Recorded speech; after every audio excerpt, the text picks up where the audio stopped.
Plusieurs sont à l'église, mais n'ont pas de témoignage.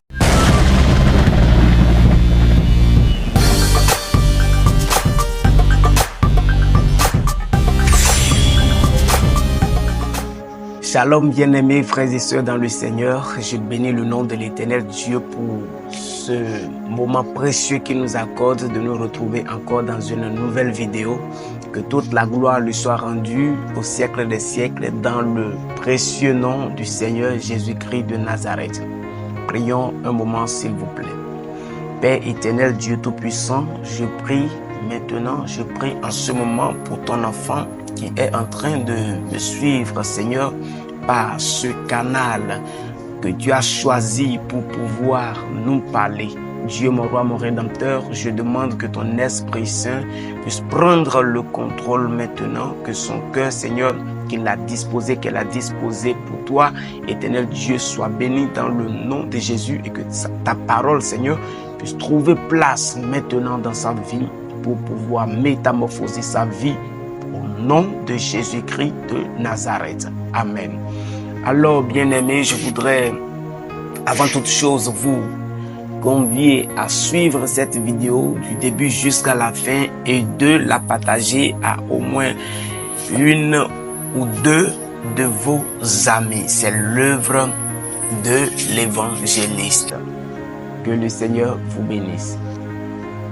Précédemment, on a parlé sur notre thème, le nouveau thème qui est intitulé « La nouvelle naissance ». Nous nous retrouvons dans la deuxième partie pour pouvoir continuer notre développement sur ce thème que nous avons commencé par aborder depuis la dernière fois. Je disais précédemment que plusieurs sont dans l'église, que c'est possible d'être à l'église, c'est possible de servir le Seigneur même dans une communauté chrétienne sans autant pouvoir être enfant de Dieu, sans connaître le Seigneur Jésus ou sans être né de nouveau, sans passer par la conversion. Je l'ai dit que la conversion, c'est l'état de quelqu'un qui a changé de direction, l'état de celui-là qui a compris que le chemin sur lequel il est, que ce n'est pas un bon chemin et que c'est le moment de faire demi-tour. C'est le moment maintenant de suivre un nouveau maître, c'est le moment de s'engager avec un nouveau maître. C'est là qu'on parle de conversion.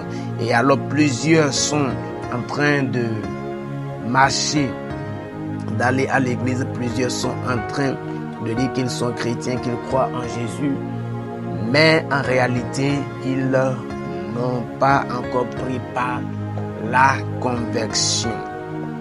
Bien-aimés dans le Seigneur, aujourd'hui, je voudrais continuer en nous disant que la conversion, c'est quelque chose qui se produit dans le cœur.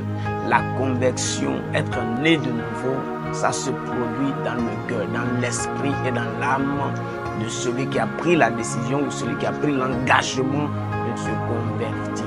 Lorsque tu es touché par l'Esprit de Dieu, la Bible dit dans le livre de Jean, le chapitre 1, le verset 12, à ceux-là qui ont cru en son nom, qu'il les a donné le pouvoir de devenir enfants de Dieu. À ceux qui ont cru en son nom, il les a donné le pouvoir de devenir enfants de Dieu.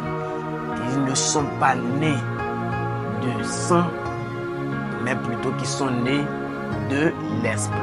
Ils ne sont pas nés ni de la chair ni du sang, mais qui sont nés d'esprit. Donc la conversion, c'est quelque chose qui se produit dans le monde spirituel, dans notre esprit, dans notre cœur. Nous croyons avec le cœur. Nous recevons le Seigneur dans notre cœur. Tu vas croire en Dieu dans ton cœur. Et quand tu es né, tu nais dans ton esprit. Tu nais de nouveau dans ton esprit. Tu nais de nouveau dans ton cœur. Ton cœur change, ton esprit change et ton âme change. Ton corps peut être toujours le même. Ton corps ne va pas changer. Ton corps sera toujours le même. Mais le changement qui a été opéré à l'intérieur de toi, le changement qui a été opéré dans ton cœur peut influencer ton corps, peut influencer ton caractère, ta manière de parler, ta manière de marcher, ta manière de s'habiller, ta manière de te coiffer, ta manière de te présenter. Le changement que tu as reçu à l'intérieur de toi, c'est ce qui va influencer ton physique. C'est ce qui va influencer ce que les hommes sont en train de voir. Et qu'est-ce que nous constatons aujourd'hui? Nous constatons que plusieurs qui se disent chrétiens, plusieurs qui se disent être nés de nouveau, n'ont pas connu en réalité le changement. Il n'y a pas eu de changement sur le plan spirituel et ni sur le plan physique. Nous ne constatons rien malgré qu'il a dit qu'il a reçu le Seigneur ou qu'il s'est converti. Il n'y a pas eu de changement. C'est-à-dire que cette personne continue d'être toujours la même personne qu'elle était avant de prendre par la conversion. Il y en a qui vont aller jusqu'aux eaux de baptême, qui se font baptiser, mais il n'y a pas eu de changement. Ils ne sont pas libérés, ils ne sont pas délivrés. Ils continuent toujours de vivre dans les mêmes péchés, continuent toujours de pratiquer les mêmes choses, de vivre dans la saleté, dans la souillure, continuent de mépriser les gens, de détester les gens, de vivre dans la haine, dans la corruption, dans tout ce en quoi quelqu'un peut vivre. Quelqu'un qui n'a pas Jésus peut bien sûr vivre. Alors, pour nous, pour quelqu'un qui a vraiment reçu le Seigneur, quelqu'un qui s'est vraiment donné à Jésus, cette personne doit connaître le changement. Tu dois pouvoir dire, après ta conversion, tu dois pouvoir dire, avant, j'étais telle personne, avant, je faisais telle et telle chose, mais après que j'ai rencontré le Seigneur Jésus, après que je me suis donné, ou je me sois donné à Jésus, après que j'ai pris la décision de suivre le Seigneur Jésus, il y a eu de changements dans ma vie. Je ne fais plus telle chose. Je ne fais plus telle chose. Je ne peux plus faire telle chose. Le Seigneur m'a transformé. Le Seigneur m'a changé. C'est là qu'on parle de conversion. Voilà ce que plusieurs chrétiens aujourd'hui, plusieurs qui se disent chrétiens aujourd'hui, ne peuvent pas dire. Plusieurs sont à l'église, mais n'ont pas de témoignage, n'ont ni de témoignage pour leur vie du passé et pour leur nouvelle vie. Il n'y a pas de témoignage, c'est-à-dire qu'il n'y a pas de changement. Parce que lorsqu'il n'y a pas de changement, il n'y aura pas de témoignage. Et s'il n'y a pas de témoignage, s'il n'y a pas de changement, c'est que tu n'as pas pris par la conversion. Tu n'as pas encore fait demi-tour. Tu n'as pas encore pris la décision de devenir, de suivre le Seigneur. Quand je prends un billet en francs CFA, je prends un billet de 1000 francs CFA, que je convertis en dollars, que je convertis en naira, je vais remettre le billet de 1000 francs CFA que j'ai et je vais recevoir maintenant des sous en dollars ou je vais recevoir maintenant des sous en naira. J'aurai de l'argent, mais cet argent que j'aurai aura une autre valeur, une autre couleur, une autre valeur. C'est la même chose qui se passe dans la conversion. Quand tu te convertis, tu dois donner le mauvais cœur que tu avais. Tu donnes ce mauvais cœur à Jésus.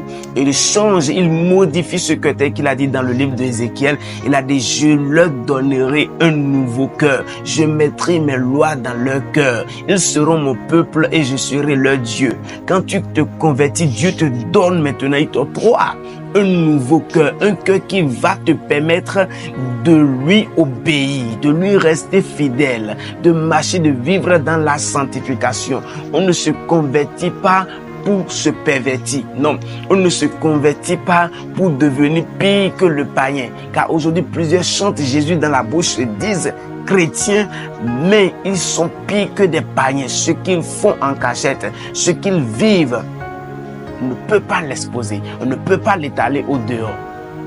Dis-moi, de toi à moi, est-ce que tu es déjà converti? Est-ce que tu es vraiment né de nouveau? Il ne suffit pas de dire, oh, Jésus est mon sauveur, Jésus est ceci pour moi, Jésus est cela pour moi. Il ne suffit pas de le dire, de le chanter dans la bouche, mais il faut le vivre. Et on est de nouveau. Quand on se convertit, le changement doit être remarquable. Le témoignage doit exister. Les gens qui te connaissaient doivent pouvoir dire, cet homme, cette femme, ce jeune homme, cette jeune fille, depuis qu'il ou elle a commencé par marcher avec le Seigneur, sa vie n'est plus la même. Il a changé, elle a changé. Il n'est plus le bagarreur. Il n'est plus telle personne. Elle n'est plus la prostituée. Il n'est plus le drogueur. Il n'est plus ceci, il n'est plus cela. Mais voici, depuis que tu as dit que tu es né de nouveau, tu continues de faire ces choses-là en cachette. Tu continues de fumer, tu continues de boire, tu continues d'être prostituée, tu continues de faire ces sales choses. Tu voles toujours, malgré que tu dis que tu es chrétien. Et tu dis que Jésus va enlever ça un peu. Et depuis des années, 3 ans, 4 ans, 5 ans, Jésus n'a pas encore fini d'enlever ces choses-là de ta vie. Mon frère, faut revoir ton cœur.